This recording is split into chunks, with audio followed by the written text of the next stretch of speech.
durchgesetzt und zugleich eben dadurch in die höchste Verbindlichkeit.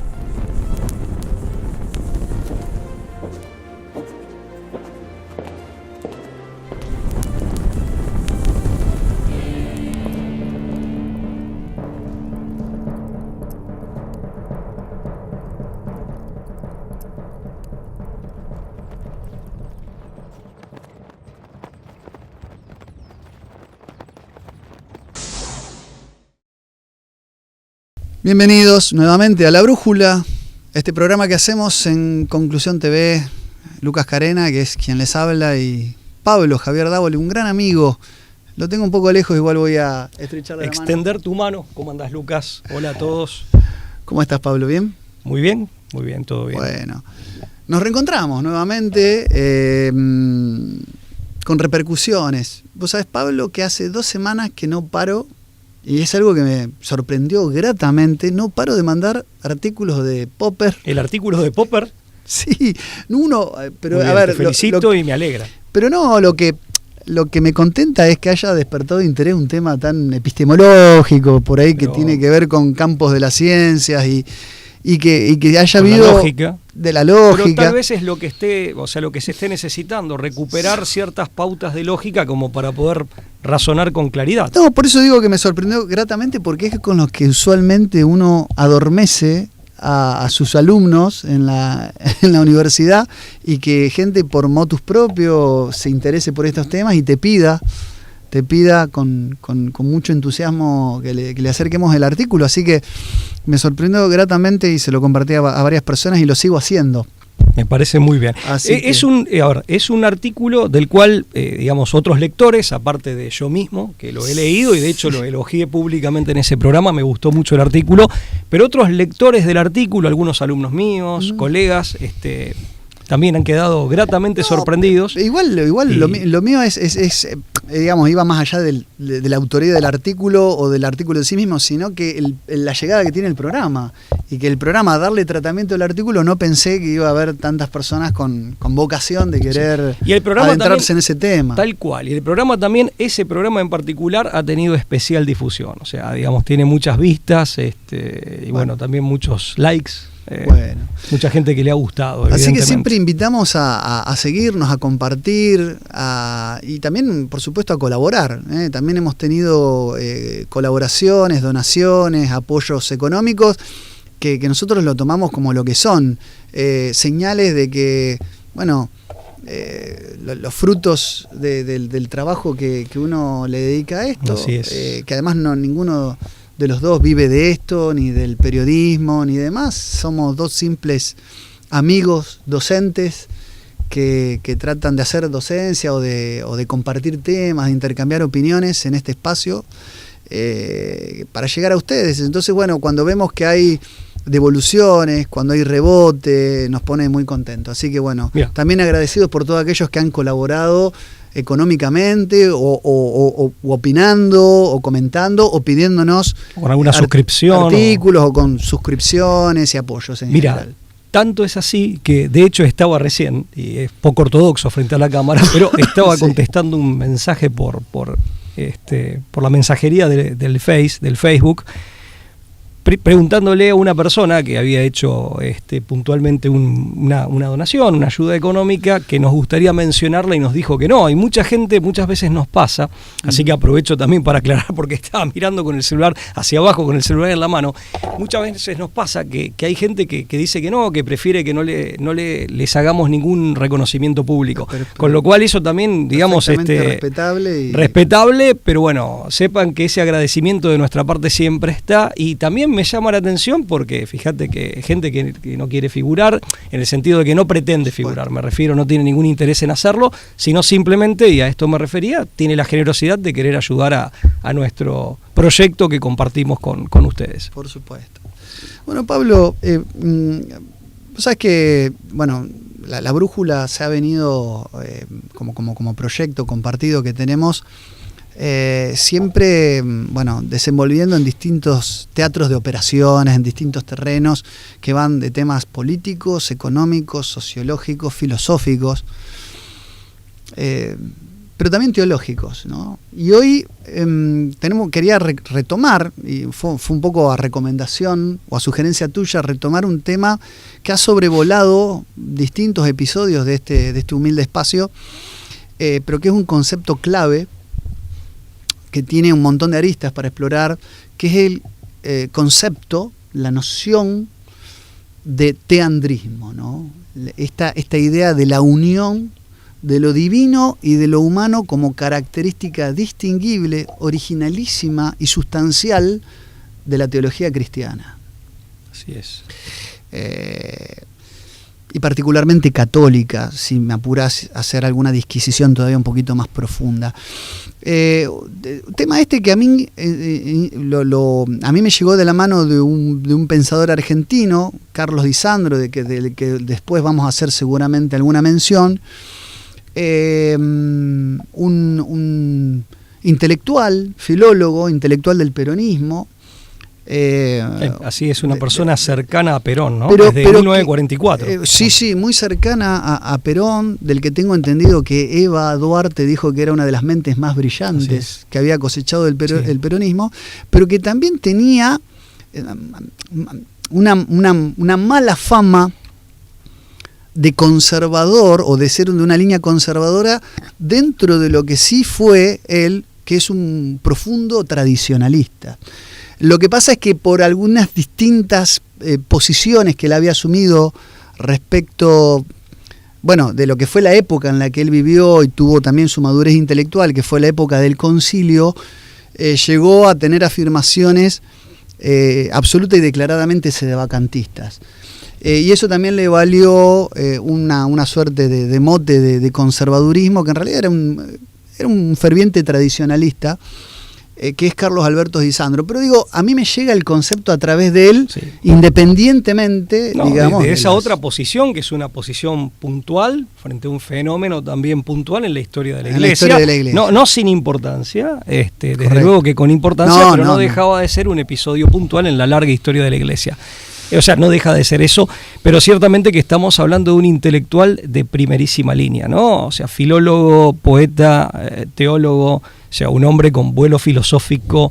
Entiendo que egresado de la Universidad Nacional de La Plata. De La Plata. Y en donde él obtiene, digamos, por concurso, ya, digamos, estaba en la cátedra, estaba como titular de la cátedra de lenguas clásicas en la Universidad Nacional de La Plata, pero finalmente cuando por concurso accede a esa titularidad, al año siguiente, en 1947, si no mal recuerdo, recibe el diploma de manos del propio entonces presidente Juan Domingo Perón en la Casa Rosada, ¿no? El diploma respectivo. Un hombre, además, que, sí, vos decías bien, la relación con Perón se inicia en 1944 y Perón siempre lo valoró como intelectual, al punto tal que, estando Perón exiliado en España en los años 60, fue uno de los intelectuales convocados a España, digamos, donde estaba el general Perón, Puerta de Hierro. Gracias.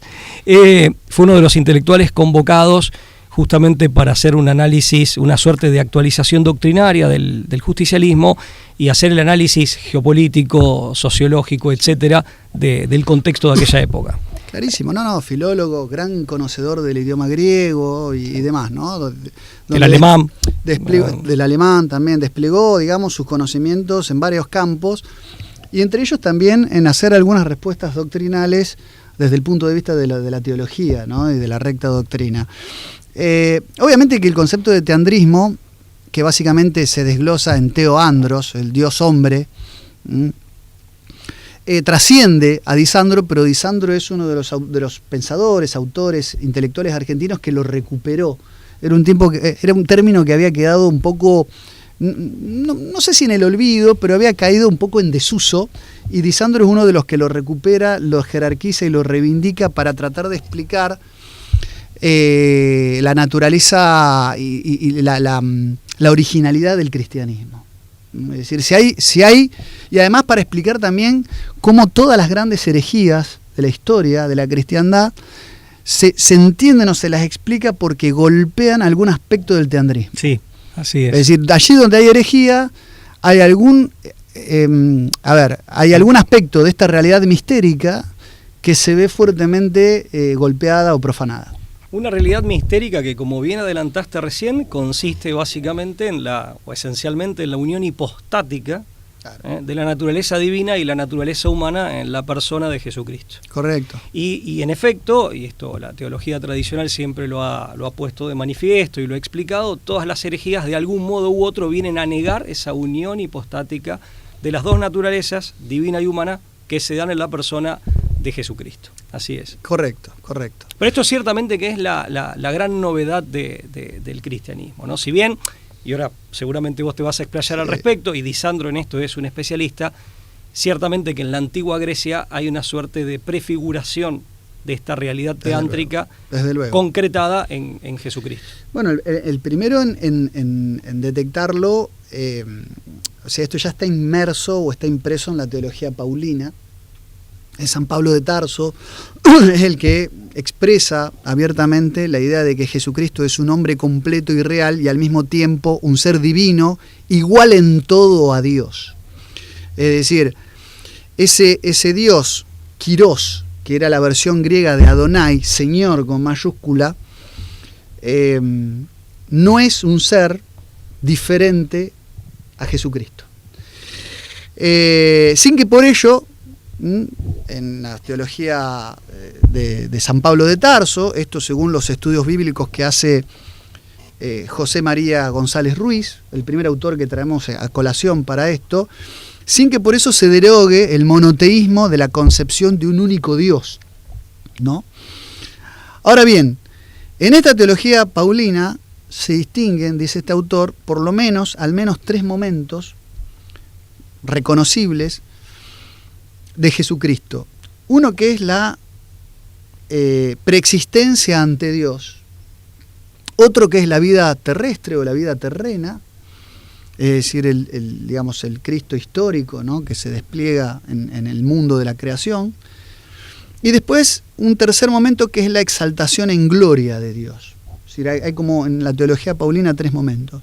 En estos 3 momentos o estados, el sujeto es el mismo a pesar de las condiciones diferentes en las que se presenta, pero que obviamente se realizan plenamente en el segundo momento, como un Cristo que es verdadero Dios y verdadero hombre. Esto ya en el libro de los Proverbios, en el capítulo 8, en el versículo 22, cuando se habla de que el Señor me engendró como principio de su camino, se habla ya de un Cristo entendido como Cristo engendrado, no creado, claro, que ha conservado durante toda su existencia la misma naturaleza y esencia divina. Esa esencia divina que es la propia del Génesis 1:1, de un Dios que crea los cielos y la tierra, pero que en esa creación necesariamente tiene que haber un origen precósmico de una sabiduría, un ser de voluntad previo a la creación. Ese ser previo a la creación, que digamos en hebreo es Beraish, digamos, o Rait, la concepción hebrea, ya conlleva la preexistencia, la prefiguración de Cristo, que comparte esa esencia porque es verdadero Dios y verdadero hombre. Ahora, ¿qué es lo que pasa con el teandrismo? No es posible inteligir el teandrismo, como bien ya te anticipaste, Pablo, sin el aporte del mundo griego, sin la ontología que nos aporta no solamente el idioma griego, sino el concepto griego del mundo. El concepto... La idea de ser como toón, ¿no? Claro, el concepto y el idioma que le sirve de vehículo a esas ideas. Entonces, en ese sentido... Esto es muy interesante. Bueno, eso es lo que decía Lisandro, ¿no? Es lo que dice Lisandro. El idioma que vehiculiza ciertos conceptos. Efectivamente, es el idioma que permite la formulación de determinadas ideas y que estas ideas sean asequibles a los hombres. Son conceptos que vienen vehiculizados por un idioma que está a la medida de la profundidad de esos conceptos, que al mismo tiempo, o mejor dicho, que a su vez están a la medida de la profundidad y de la riqueza de la realidad que esos conceptos pretenden captar o a la que pretenden referirse. Claro. Y en eso el griego es un idioma, y esto lo explica bien Disandro, superior, al punto de que Disandro dice dos cosas que me gustaría recalcar acá. Por un lado decía que el griego, el antiguo griego, es un idioma sacro. Es un idioma sacro. Y por otra parte dice, hay en efecto, en el sentido religioso de la expresión, una revelación. Esto lo dice desde el catolicismo, una revelación de los antiguos griegos, o hecha a los antiguos griegos. Claro. Después está lo que tantas veces hemos dicho en este programa, citándolo al padre Alfredo Sáenz. El cristianismo en gran medida es una religión griega, en el sentido de que el mensaje de Cristo solo puede ser comprendido en su profundidad e integralmente con el aporte de las categorías conceptuales y de las categorías analíticas propias de lo mejor de la filosofía griega. O sea, Parménides, Platón, Aristóteles. O sea, en definitiva, son esos conceptos fundamentales de la filosofía griega y de la cumbre, o de esas cumbres de la filosofía griega, digamos, los que permiten desencriptar, por así decirlo, descubrir en su integridad y cabalmente la totalidad del mensaje de Cristo, que de otra manera queda como pasado por agua o queda, digamos, en una interpretación muy superficial. Y no hay que olvidarse que, en definitiva, los evangelios están escritos, y no en vano, en griego. Sí, ¿no? claro, sí. Bueno, los evangelistas escribieron en griego. Sí, la primera versión, por lo menos difundida, de la Septuaginta, ¿no? La Biblia de los 72 en perfecto griego. Totalmente. Y fíjate que esto también lo dice Disandro, cierta prefiguración precristiana del teandrismo en el Antiguo Testamento solo aparecería, o aparece tímidamente, insinuada, en el libro de la sabiduría, pero que es un libro que ya está escrito en griego. Una cosa importante, Lucas, respecto de la disquisición anterior en cuanto a la persona de Jesucristo.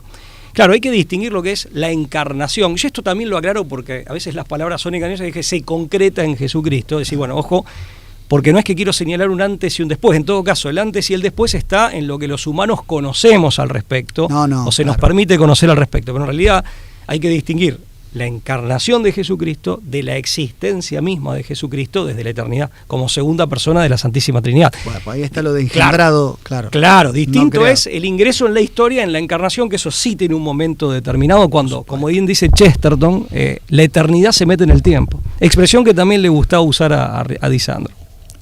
Sí, es así. Mira, el concepto de teandrismo sobrevuela gran parte de la obra de Disandro. Yo traje acá un pequeño artículo, o sea, no obstante, ahí lo muestro, que se llama Carlos Disandro, Tradición Teándrica y Pensar Americano. Es un articulito muy breve, pero que que salió en la revista Ciudad de los Césares. El autor es Eduardo Hernando Nieto. Me pareció interesante el resumen o la síntesis que pretende hacer. Quería compartirte un pequeño fragmento que nos va a permitir disparar varias cosas. Dentro del vocabulario característico del doctor Disandro, en sus zonas más hondas y significativas, encontramos una palabra forjada por los padres griegos y retomada con varios matices por diferentes autores contemporáneos. Se trata del término teandrismo, palabra griega cuya composición indica la unión entre la natura o substancia divina y la natura o substancia humana.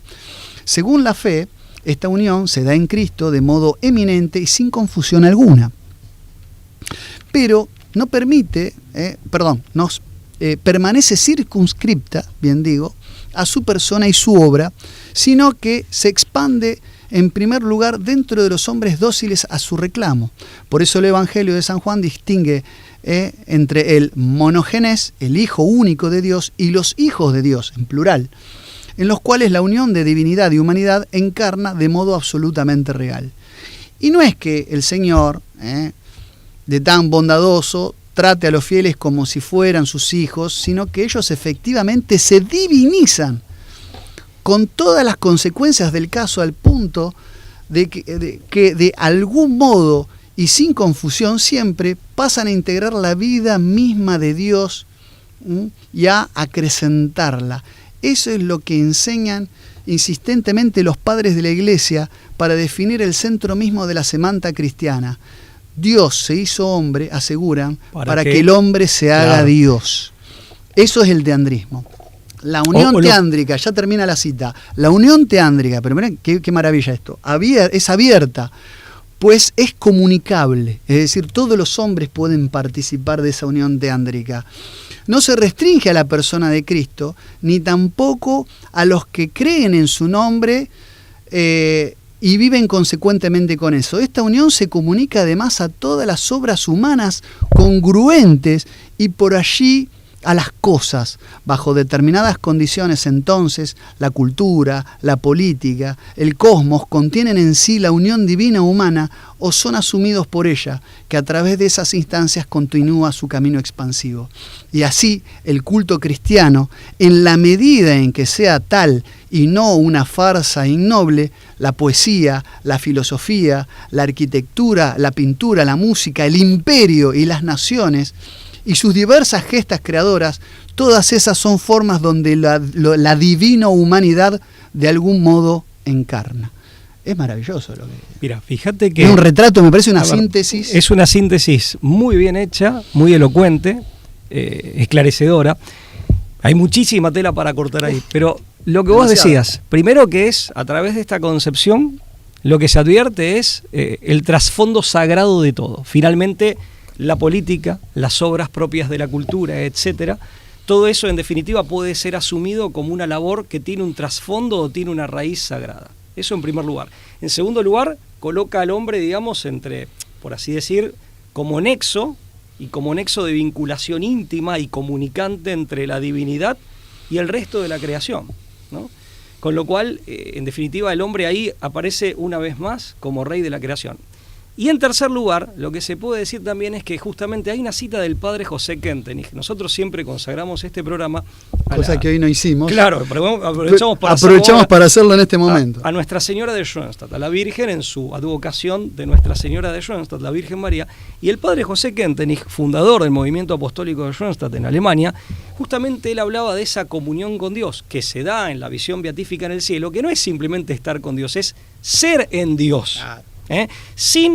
Donde el yo adquiere la plenitud y habla de la divinización del yo sin perder su condición humana, y adquiriendo en esa divinización de la comunión eterna con Dios, adquiriendo la plenitud de ese mismo yo. O sea, no es la dilución del yo como se podría pensar en un nirvana, ni en nada que se le parezca. Al contrario, es llevar el yo a su máxima expresión en esa comunión con Dios, que es ser con Dios y ser en Dios, no simplemente estar, que es como normalmente uno, trivializando un poco la idea del cielo, lo imagina. Y esto lo han visto bien los místicos, sobre todo los místicos, esto lo explica Castellani, que en la terminología de San Pablo llegan a ese tercer rapto, ¿no? Que por momentos tienen fugazmente, también lo explicaba San Agustín, fugazmente y parcialmente tienen un adelanto de esa visión beatífica ya en esta vida. Pero fíjate que esto culturalmente y en lo que atañe a la actividad del hombre en esta vida, tiene consecuencias enormes, porque significa que el hombre debe asumir su trabajo, la actividad política, sus relaciones de amistad, de familia, su relación con la naturaleza, desde esta perspectiva que necesariamente implica aportar toda esa dimensión sagrada a lo que hace. Correcto. Déjame meter esto nada más y después, si queremos, dos cosas voy a decir, de las muchas que se pueden decir. Por eso Di Sandro en algunas conferencias decía, quejándose de la falta de reflexión sobre la problemática del trabajo en el mundo moderno, diciendo que solamente los marxistas estaban abocados a esa tarea de una reflexión profunda, aunque desde nuestro punto de vista errada, se quejaba que desde el sector católico, por así decir, no hubiera una reflexión que aspirara a la misma profundidad, o que pretendiera a la misma profundidad. Él decía que justamente había que ir en este camino para tener justamente una concepción del trabajo que permitiera la reivindicación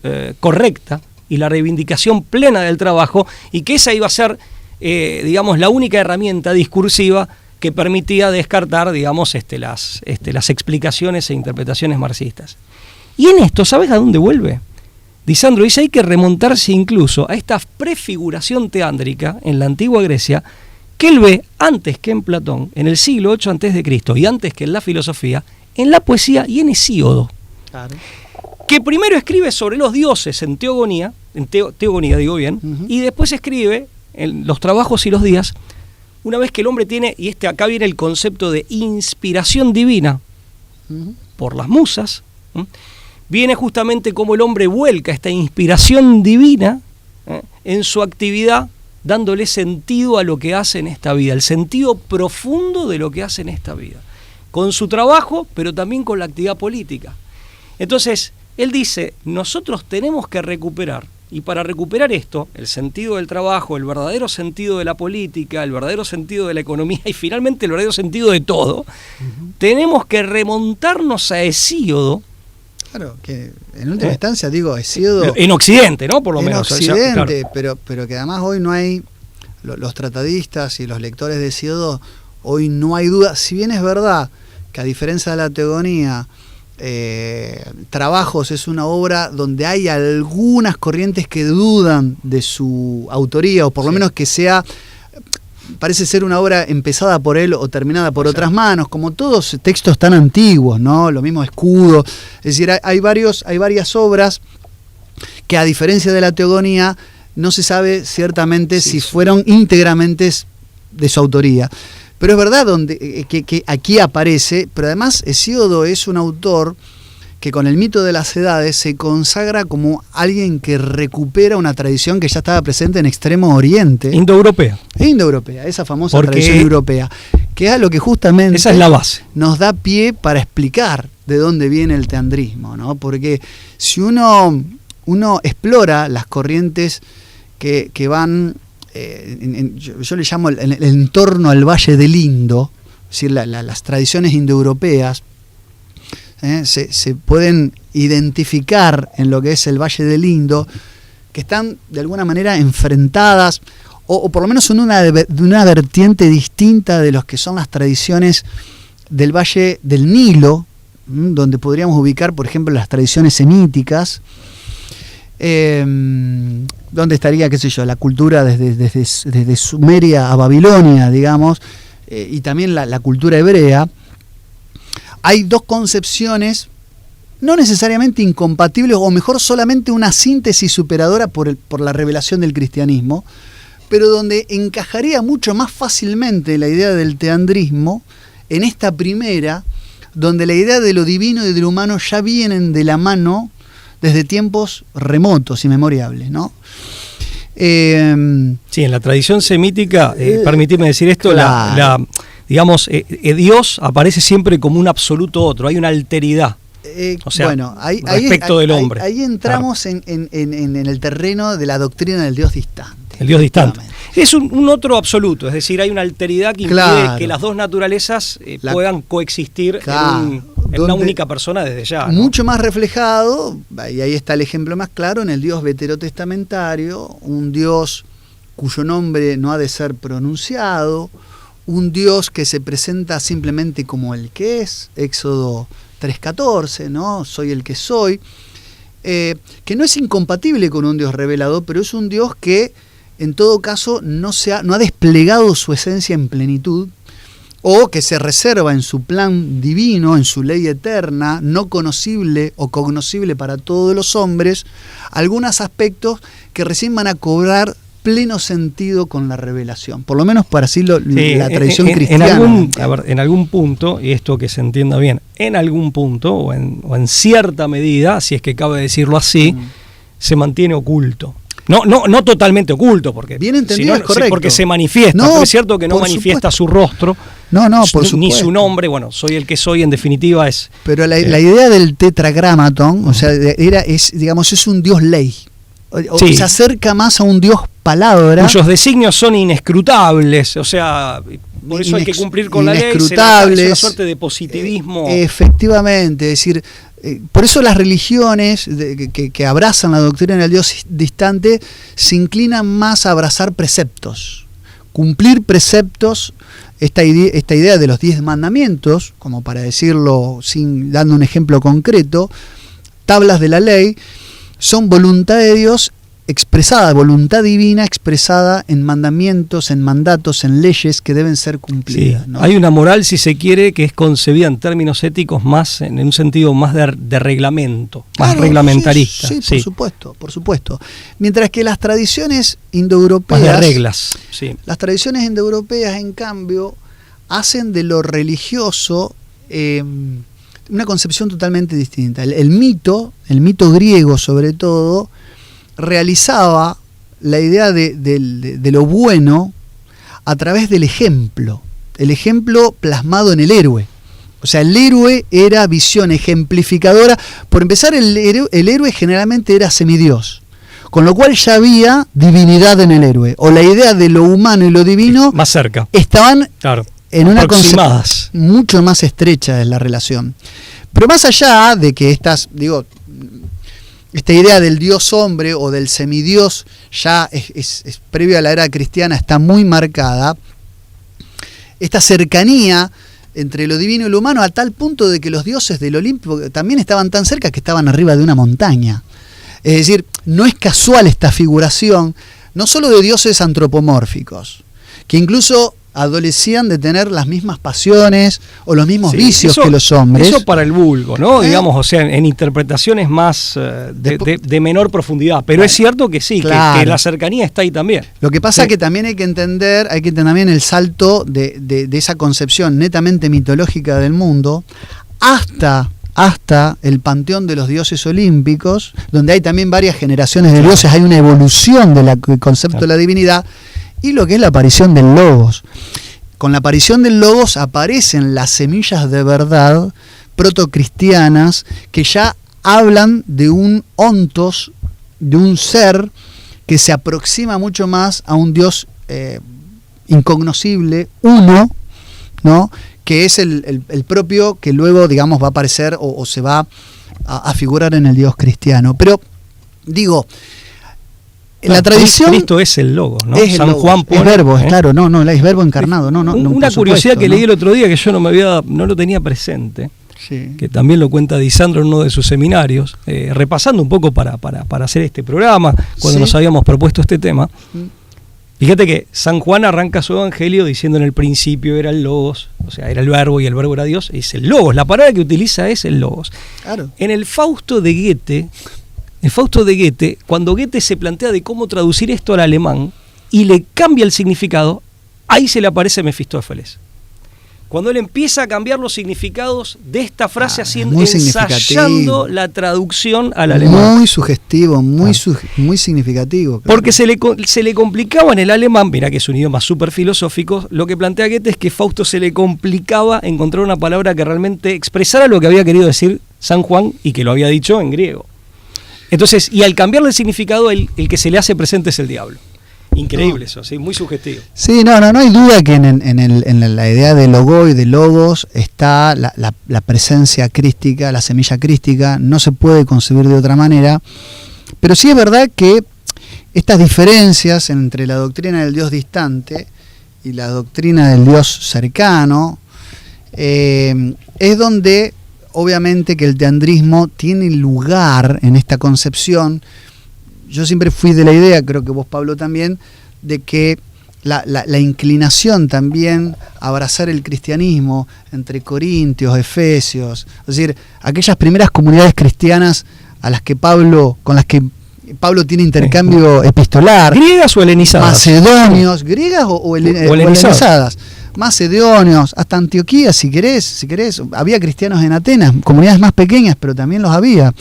Es decir, no es casualidad de que hayan tenido o hayan encontrado en el cristianismo una religión más adecuada a sus necesidades, pero al mismo tiempo, es decir, un vacío que cubrir, pero al mismo tiempo una concepción más cercana a su experiencia religiosa. Hay una predisposición. Sí. Bueno, a ver, lo que dice Disandro respecto de la poesía, Disandro distingue dos líneas, ¿no? La línea glorificante y la línea cognoscente en la antigua Grecia. La glorificante es la más antigua, la de mayor antigüedad, que básicamente podríamos decir, si tuviéramos que señalar hitos, Hesíodo, tendríamos que mencionar a Píndaro y a Esquilo, ¿no? Y la filosófica, que es la cognoscente, donde lo que opera es la razón analítica. Según Disandro, las dos son complementarias y la gloria de Grecia, incluso la universalidad del pensamiento griego, y por eso su capacidad, y en esto tiene un parecido, salvando las distancias, con el cristianismo, de fecundar otras culturas sin apagarlas o sin robarles, por así decir, o privarlas de su originalidad, que es lo que vio Vasconcelos en México, que por un lado digamos, en su política educativa priorizaba la reivindicación de las culturas indígenas, de los indígenas de México, allí donde todavía lo sabía y en gran cantidad, pueblos indígenas, pero al mismo tiempo iba con lo que el propio Vasconcelos decía, pero esto es universal, que es la filosofía griega, ¿no? Claro. Esto de funcionar, insisto, salvando las distancias como levadura de otras culturas, y en esto creo que los griegos sí tienen esa universalidad. Sí, no es eurocentrismo ni nada que se le parezca. Y sí, aparte ese dejo de civilizatorio. Claro, ¿no? De sembrar civilización. Ahora, fíjate a través del universalismo. La primera tiene que ver con el canto, que cuando vos lees lo que dice Hesíodo, las musas, y ahí viene el hombre musical, claro, que es el hombre espiritualizado, que es el hombre inspirado, que logra, digamos, inhabitar en Dios y que Dios inhabite en él, o sea, una suerte de comunión. Este hombre que hasta ese momento era un pastor, Hesíodo, era un hombre común y se ve inspirado, en definitiva, en ese contacto interno, íntimo con lo divino, obtiene esa inspiración, y ahí aparece el hombre musical que es el poeta, pero el poeta no en el sentido moderno, sino en el sentido antiguo, que es un sentido religioso y místico muy profundo. Y después está la línea filosófica, respecto de esto del canto, las musas le hablan de lo que en la misa católica, viste, cuando dicen permítenos asociarnos a los coros celestiales, los coros angélicos. Bueno, eso es la musa, que aparte las musas son personificaciones, hipostáticas también, son personificaciones de la memoria eterna divina. O sea, la interpretación es esa de las musas. ¿Qué son las musas? No son simplemente hijas de Dios. No. Son personificaciones, o por lo menos Disandro plantea esa interpretación más profunda, y que va más allá de la mitología, digamos, en el sentido más superficial. Son personificaciones de la memoria divina, de la memoria del intelecto divino. Entonces el hombre, inspirado por esas musas, entra en sintonía con el nous, con la inteligencia divina, que es razón universal y que es causa del logos. Y la línea cognoscente ya la sabemos, básicamente yo los mencioné, creo que los hitos son Parménides, Platón y Aristóteles, ¿no? O sea, que es la línea de la razón analítica. Creo que el puente más claro está entre Hesíodo y Platón.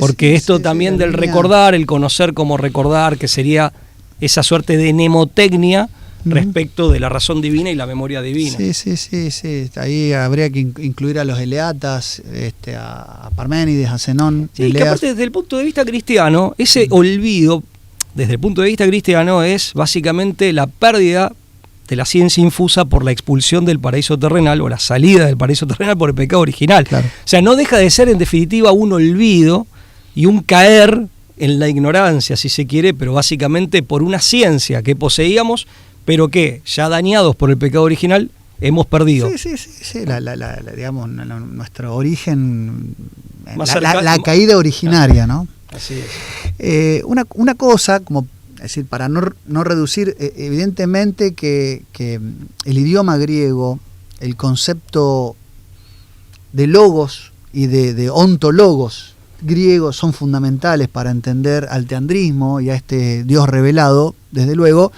Sí hay que decir que también hay en el cristianismo un elemento superador de lo que son los llamados fatalismos precristianos.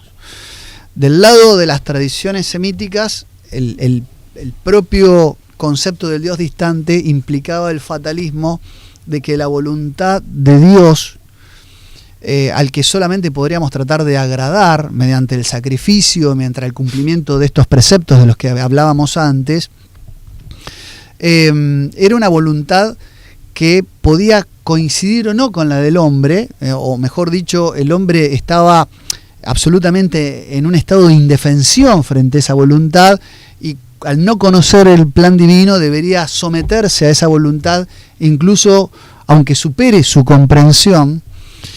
Y eso genera en la doctrina del Dios distante a un hombre mínimo frente a lo divino. Es decir, que no hay una potenciación del hombre que pueda conjugar o ser parte de lo divino. Puede en todo caso tratar de agradar, ¿no?, y de estar en consonancia con lo divino, pero ahí hay un fatalismo, hay una suerte de, como decíamos, abismo que con el cristianismo se supera. ¿Por qué? Porque eso que estaba lejos ahora vuelve a estar cerca. No solo cerca, en contacto, porque es Dios ahora el que asume, ¿no? La persona de Dios que asume una naturaleza humana.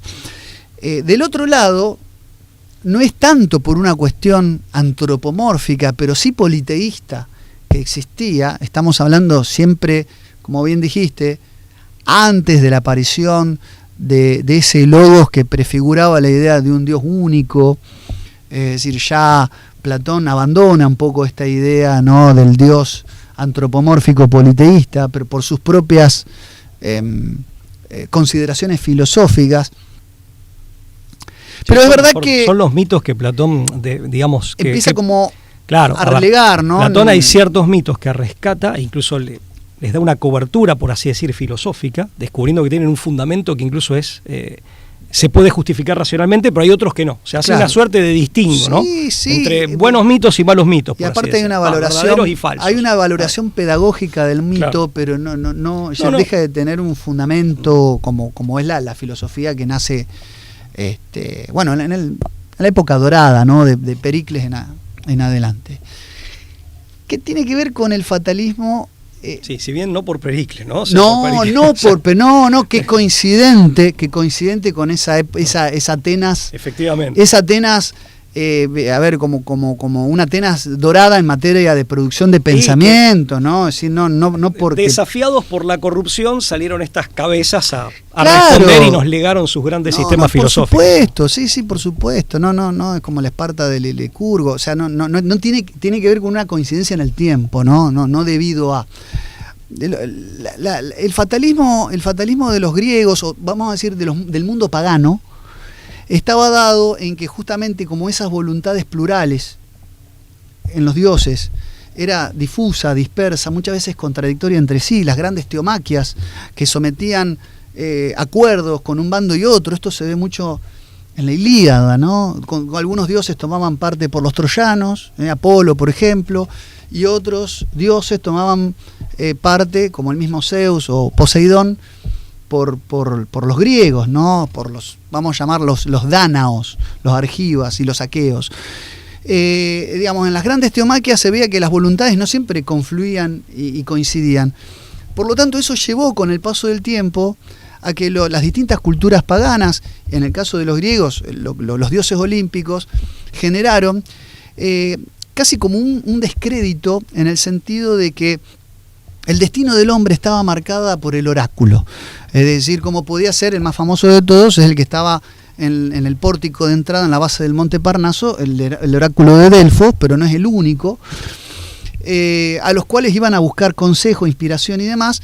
Y los grandes tragediógrafos griegos, Sófocles, Esquilo, al que mencionaste, que además fue un gran guerrero, Esquilo o Eurípides, básicamente la gran trama, de la tragedia griega se basaba en aquellos que querían romper su destino. Es decir, aquellos que querían ir en contra de su destino terminaban encontrándolo de la peor forma. El ejemplo más común es las grandes tebanas, por ejemplo, donde Sófocles nos cuenta la tragedia del rey Edipo, que queriendo ir en contra de lo que los designios del oráculo le habían mencionado, termina justamente acelerando y llevando adelante su destino, encontrándolo. Entonces la Moira, y con esto cierro la idea, la Moira, que es el destino griego, la Norna en la cultura más nórdica, terminaba... Claro, el sino trágico, ¿no? Claro, terminaba teniendo casi como un poder que estaba por encima de los dioses, casi como que apartado de esa voluntad dispersa, variopinta, y por momentos contradictoria. La Moira era lo que terminaba mostrando un destino que el hombre no podía alterar, y eso también... Y que tenía su arbitrariedad también, que es lo que vos ves en la otra tradición. Exactamente. Como una voluntad divina que se me aparece como arbitraria, sería, ¿no? Claro. Perfectamente interpretado. Al lo que hombre acabas se de le decir. aparece. Es decir, llegaba a un punto que prácticamente coincidía, como pasaba con la doctrina del Dios distante, donde hay un destino inalterable, inexpugnable, ineludible, al que el hombre estaba en última instancia sometido. Y eso generaba en los seres una suerte de camino de salvación un poco incierto e triste. Caer también en la mecánica de la consulta permanente al adivino, al adivino, digo bien, El sacerdote, la pitonisa terminaba siendo, la figura de la pitonisa terminaba siendo una persona más poderosa que el propio monarca. Claro, lo que ¿no? pasa es que, a ver, obviamente cuando uno habla de la antigua Grecia habla de, solamente de Atenas habla mínimo de 900 años, ¿no? Piensen que nosotros como República Argentina, como nación argentina, no como república, perdón, como nación argentina con toda la furia tenemos 500 años. Entonces, ahí yo creo que eso se compadece más con los momentos de decadencia. Eso también, algo dice Disandro, pero sobre todo Chesterton lo explica bien en El Hombre Eterno, o creo yo, por lo menos una explicación que a mí me cierra, de que esa caída en este tipo de las artes de adivinación y una suerte de obsesión y este apocamiento del hombre, que en definitiva aparte empieza a experimentar lo divino como sino trágico o como, en definitiva, como una fuente de caprichos, que el hombre queda como una marioneta frente a los mismos. Pero eso tiene más que ver con un politeísmo ya degradado. Por eso, para cuando ya viene el cristianismo, también viene para encontrarse con un paganismo, por así decir, que ya estaba agotado en sus posibilidades. O sea, que estaba, vuelve un poco lo de la prefiguración, la predisposición, pero también lo de la necesidad de que aparezca algo nuevo. Ahí me parece que me cierra un poco esa explicación. Vos fíjate, ¿no? Que Hesíodo, que es en orden, ¿no? Después de Homero, la Biblia de los griegos, o sea, primero viene la Ilíada en orden de importancia, la Ilíada y si se quiere la Odisea, pero más allá de los cantos homéricos, Hesíodo, que es un poco el que cuenta las generaciones de dioses, los dioses primordiales, los titanes, los dioses olímpicos, que es las musas, el verdadero descriptor, ya también lo hace explicándolo desde la era en la que se encuentra. Él está en el siglo VIII a.C. Pero ya es edad de hierro. O sea, él ya está diciendo, él ya está hablando que la propia escritura y la explicación de todo eso tiene asidero necesariamente en un momento de decadencia. Porque esos dioses no habría necesidad de describirlos en edades anteriores. Claro. Forma parte de las mismas consecuencias de la decadencia tener que explicar los propios orígenes. Eso digo es muy importante, ¿no? Es decir, el mismo que las retrata es el mismo que ya está hablando de un momento de decadencia del mundo griego. Totalmente. Hay quienes hacen esa interpretación sin perjuicio de el gigantesco valor que tiene el sistema filosófico platónico, el aristotélico, pero quienes, sin perjuicio de eso, quienes explican que ese esfuerzo del intelecto humano, del nous humano, por recuperar la sintonía con la razón universal. Es porque algo se tenía que haber perdido. Porque se rompió lo anterior, que era ante todo estético, artístico, poético, pero en realidad, según Disandro, es más profundo. Es una cuestión de inspiración, de cercanía de los dioses, que hacía parte en la experiencia, que eso se va a recuperar con el misticismo cristiano, completamente ajeno en otras tradiciones. Esa experiencia de Dios adentro mío, sentirlo tan conectado a mí, tan en comunión con Él, en el caso de los místicos, no como una experiencia externa, sino interna, en donde incluso se empieza a hablar, que es lo que a veces vale por las limitaciones del idioma o del intelecto humano, ha valido también alguna que otra condena de herejía, que creo que en parte es lo que le ha pasado a hombres como el Meister Eckhart, en la época de Santo Tomás, te quiero medioevo, o lo que le pasó, que acá lo traje a Castellani, cuando cuenta del poeta hereje y mártir, Al-Alaj, que hablaba en árabe, pero en realidad era persa y por lo tanto pertenecía a la tradición indoeuropea. De hecho, su abuelo era zoroastrista, que termina siendo condenado en el mundo del Islam, termina siendo condenado por hereje, cuando él dice, yo soy la verdad, o quien me ve a mí, dice algo muy similar a Jesucristo, está viendo al Padre. Palabras más, palabras menos, pido disculpas por el parafraseo, pero quiero decir, porque en realidad, insisto, con las limitaciones del idioma e incluso en la ideación, en la manera que tenemos de pensar lo que nos pasa, hay una experiencia tan íntima con Dios que se presenta como un yo o un nosotros tan unificado, como pasa como con las, digamos, en un matrimonio que pasan a ser uno en cierto sentido, y dice, pero como este tipo se cree que es Dios. O sea, incurre en herejía desde la perspectiva más externa, ¿se entiende? Entonces, esto también tiene que ver con el teandrismo y era algo que se había roto y que claramente el cristianismo, desde luego, con Jesucristo lo recupera plenamente y como nunca antes había existido. La posibilidad de tener esa experiencia de comunión con Dios, ¿no? Bueno, a la Eucaristía le decimos comunión. No, por supuesto, eso es el significado profundo de la común unión, ¿no?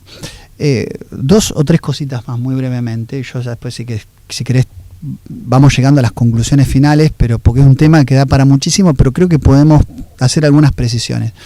¿Qué es lo que permite el teandrismo en la concepción cristiana de la revelación? Es al mundo de la doctrina del Dios distante, del Dios alejado, es, bueno, mostrar el verdadero rostro de ese Dios, que ya no es distante, ya mostrarlo como alguien cercano, alguien próximo, y la posibilidad del hombre de divinizarse. O sea, el hombre ya no es una mera criatura que forma parte del proyecto divino. Incluso muchos de los desvíos de las tradiciones semíticas llegaron a interpretar justamente la unión de lo divino humano por vía cabalística, como emanación o como manifestación, cayendo en concepciones panteístas muchas veces que justamente en vez de divinizar al hombre o divinizar la creación, reducir a Dios a su propia creación. Sí, ¿no? sí. Es la divinización del hombre, pero por el hombre mismo. Bueno. Claro. Del otro lado, el cristianismo le permite al mundo pagano, al mundo... Es una inversión, perdón, lo aclaro, es una inversión. Por eso es un desvío, o sea, lo exime de ese desvío. Del otro lado, le permite al mundo griego, al mundo pagano en general, ya no superar el fatalismo del destino y lograr un protagonismo activo en el camino de su propia salvación. Es decir, ese destino al que no podíamos surcir de ninguna manera, el cristianismo nos permite transitar una vía activa de salvación a través de esta común unión.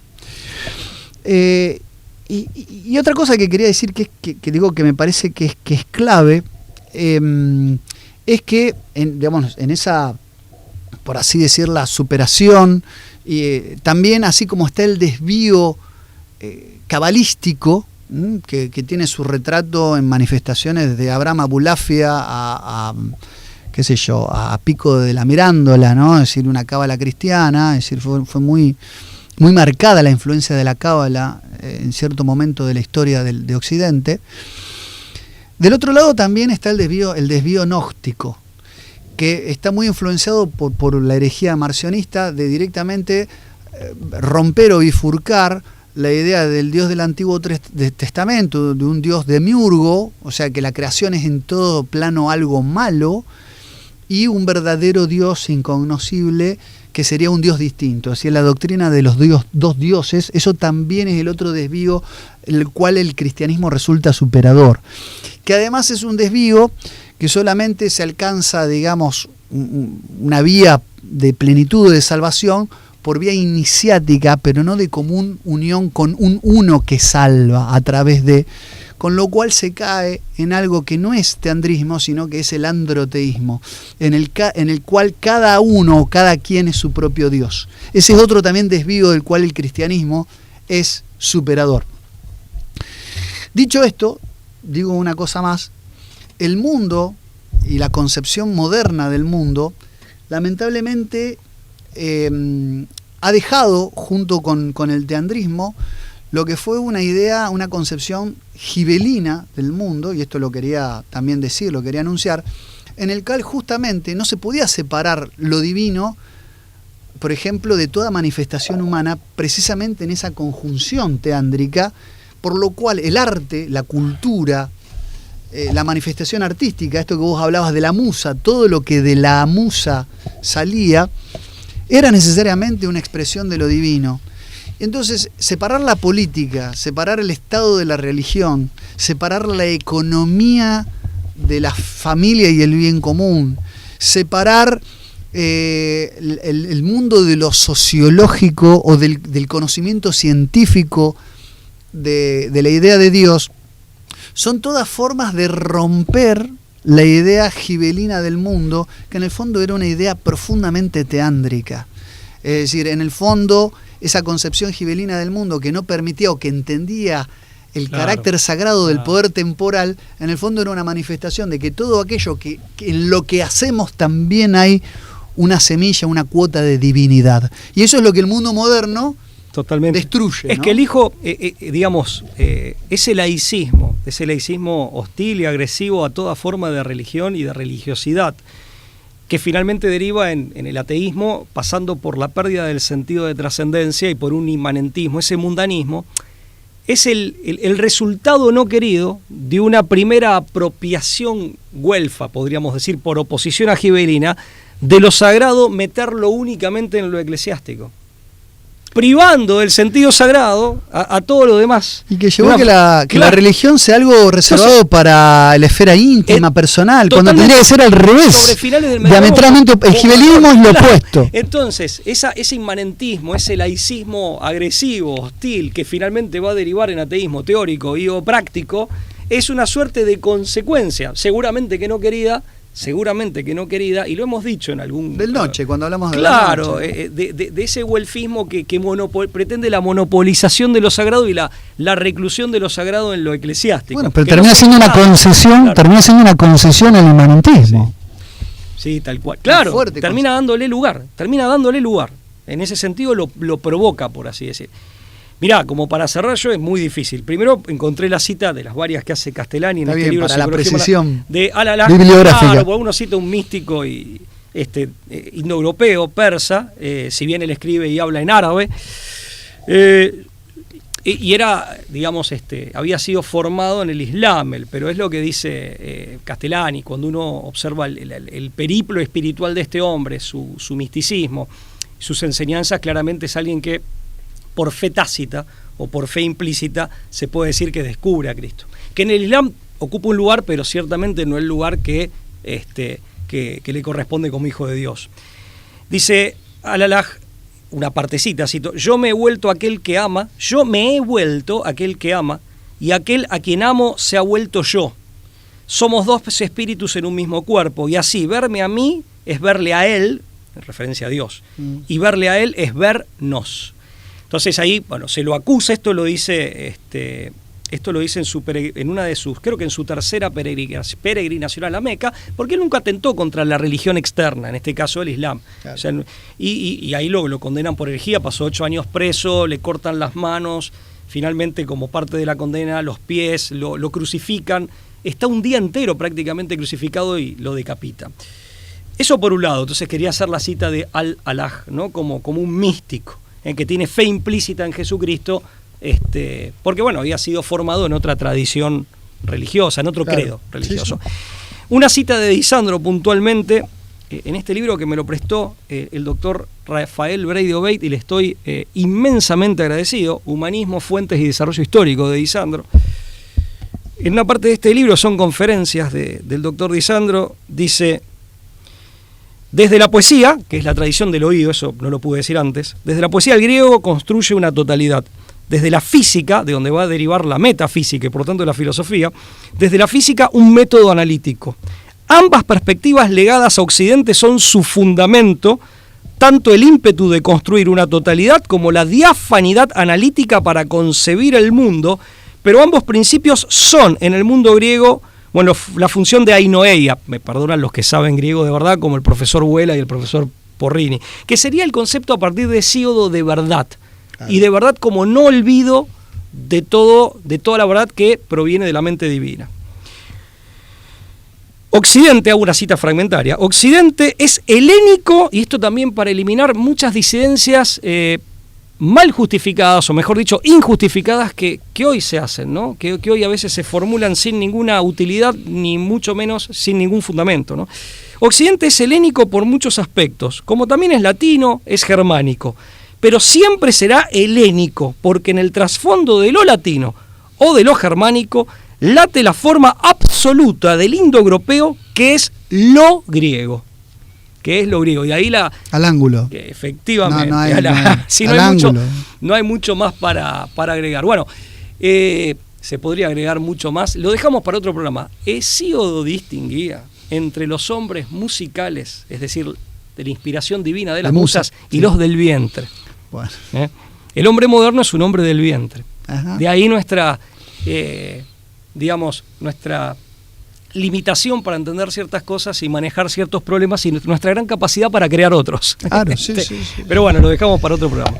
Pablo, y apelando a las musas, a Terpsícore, Melpómene y el largo etcétera de las 9, hoy hemos nuevamente abordado un tema profundo que esperemos que llegue a quienes están del otro lado, siempre con lo tiránico de los tiempos en los medios, siempre abriendo puertas, inoculando interrogantes y nunca siempre dándole acabado tratamiento o definitivo tratamiento a los temas. Y advirtiendo de nuestras limitaciones, por supuesto, esto también hay que decirlo. No, es un tema son temas apasionante, pero que, digamos, no siempre son fáciles de explorar, ¿no? Totalmente. Hoy lo pensaba cuando venía para hacer este programa, digo, son temas, yo lo voy a decir como lo siento, dignos de mejores hombres que nosotros, pero bueno, es lo que hay. Así que hacemos lo que modestamente podemos hacer y pedimos perdón por por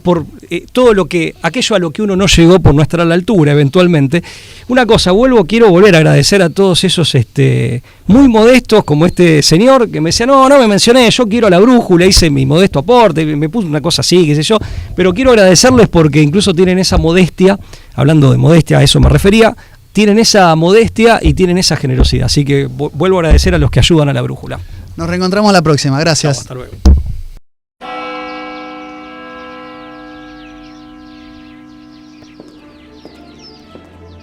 Freiheit gesetzt und zugleich eben dadurch in die höchste Verbindlichkeit.